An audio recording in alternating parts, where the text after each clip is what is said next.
Hello guys, this is leathertoolz. Today I'm going to show you guys the M2 knives I made ever since I started leather crafts. These are 5 knives.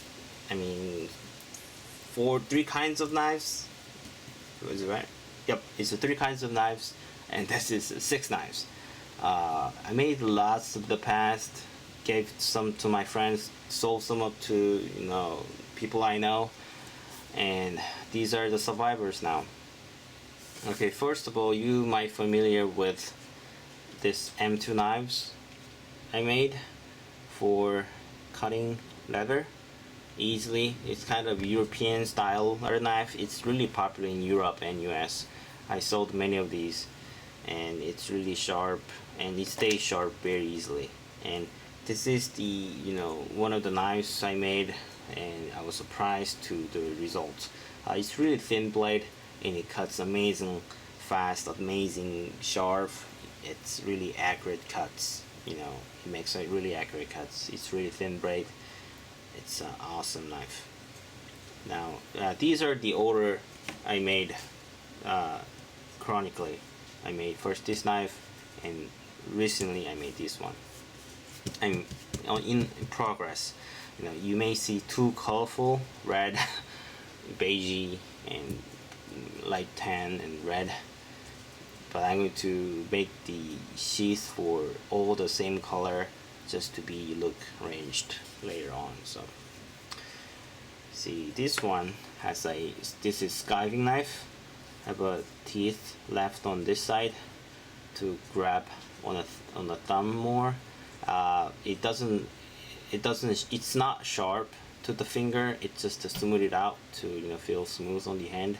Just this jimping just adds the grip to your finger, so you skive, it's really comfortable. Now this is Scandi grind. It's just a flat ground to the edge. It's easy to sharpen. There is no uradashi, just the flat part. Yep. Made of M2 also. These are all made of M2, professionally heat treated. I think it's a vacuum heat treated and triple tempered. So M2 and SK H51 in Japanese term. M2 and SK H51 is very similar steel, almost same steel, but it's not the steel that matters. You have to get the correct and professional heat treatment in order to get most out of the steel. Not just the M2 knives, but any other steels. But for the high speed steel, that's an M2 steel. You have to use the best performance heat treatment to get the best out of the steel. Now these are all professionally heat treated, perfect. So I really am proud of these knives, and this one is very similar to this one, just a backup, but there's difference that the grinded on it is different. This one is kind of convex ground, not kind of, it is convex ground, so it has a belly on the bevel. So when you skive the leather you're skiving, the wasting the leather will lift up as you skive. So this will just while you do the skiving, the leather will rise up, so you get easier cuts. Both have a downsides. This one, the flat one, does not do the job like that, but it also just pushes in easier, and it's easier to sharpen. But this one, it's not easier to sharpen, but it does have effect, just pushing the leather you're wasting. Have a bigger flat part. I sharpened it very much a lot for this one. I don't know why, but I did, and the size is perfectly same. Just I didn't really measure it, but size is really same. It does not have any of a leather handle on it, because I can just sharpen on the sharpening stone better, and I can use on leather better because there is no handle to it. So I can lay down the lowest angle I can, right? So I may do comparison video in the future, how to use it video. Anyway, and fourth knife I made. Oop, why is it not going inside? Oh, yep. And this one is just a utility cutting knife for the thick leather. Using thick means 4 to 5 mil thick leather. That's like 10 ounce leather, I think. Yep.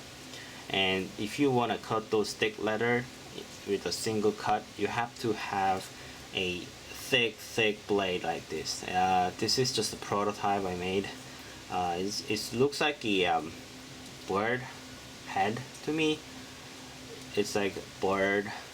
This is a beak, and this is kind of where the eye is located.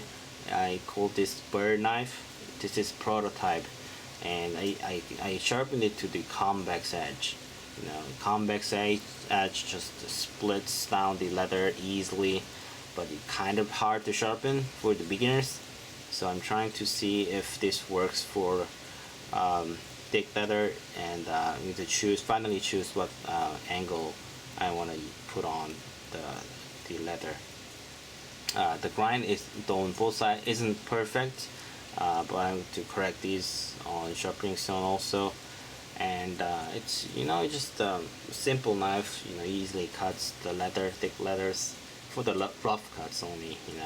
So if you wanna make a delicate cuts, you gotta have this knife.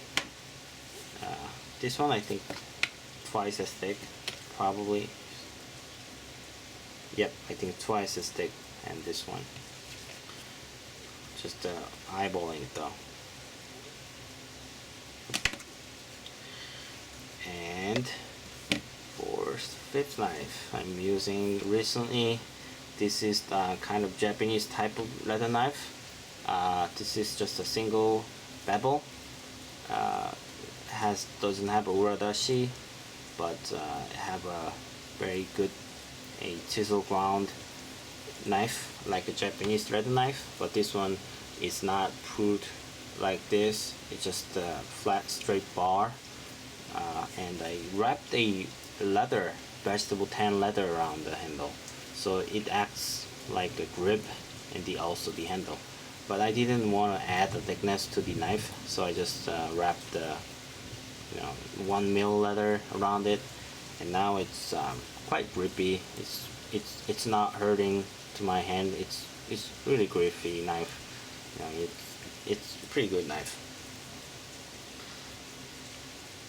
Japanese style leather knife. And this one I'm working on it. I haven't sharpened it, but it's just a backup knife for this one. Just working on the knife. Just yeah, I have to sharpen it. And I just surprisingly found out that this just came with the natural uradashi. Just have a natural uradashi on the back like this.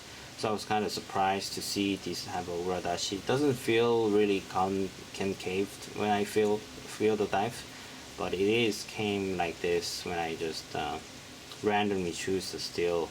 Just amazing.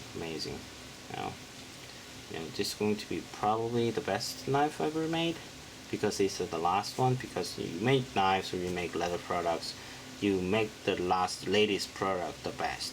Okay, always try to push hard that you make. Heat treatments are all the same, just the kind of these details that matter. So anyway, you may see these knives in my future videos, and if you guys wonder, I make all these knives, and I don't really planning on selling them yet, because I make these all by hand, and it takes time and labor to make these, and I cannot fit the price to the point where you guys can afford. I really, for this knife, this is knife I still sell. I'll put the description in the box, the links about the info of this knife, and if you are interested, I could sell this knife, But you can, for those of you who are interested, please send me an email about this knife. I will give you the details. But anyway, the rest of knives, I haven't thought about it selling it. If I ever do, if I ever want to sell this, I will have to purchase a power machine, or I will have to let someone do it. Pay them, and that also going to increase the price. But anyway, I have to think about it. The M2 steels are not easy to get. I have to source the steel and heat treat them and everything. So it takes time and effort to do it. So I'm not planning on selling these knives. These are just for me, for my personal use. These ones I make and sell sometimes to time when the email comes, and it's really getting popular over the time. But the price point, people seems don't get it. But it's okay for me. I'm not doing this for a profession. So anyway, so if you like this video, please thumbs up and subscribe my channel. More homemade tools, self-made tools are coming. But also in my thought I had, if I ever not going to sell these products, why I show them. But come to think of it, if I ever do how to make series or what, future videos, these knives might pop up. So I don't want to just tell you guys in comments what's that, this and that. So I just let you guys know the knives first, and if you guys see these knives in the video, you guys wanna just guess the knives, where the knives came from. Okay. All right. Thanks for watching my videos, and I hope you guys see you in next time. I hope you guys see you in next time. Yep. Bye bye.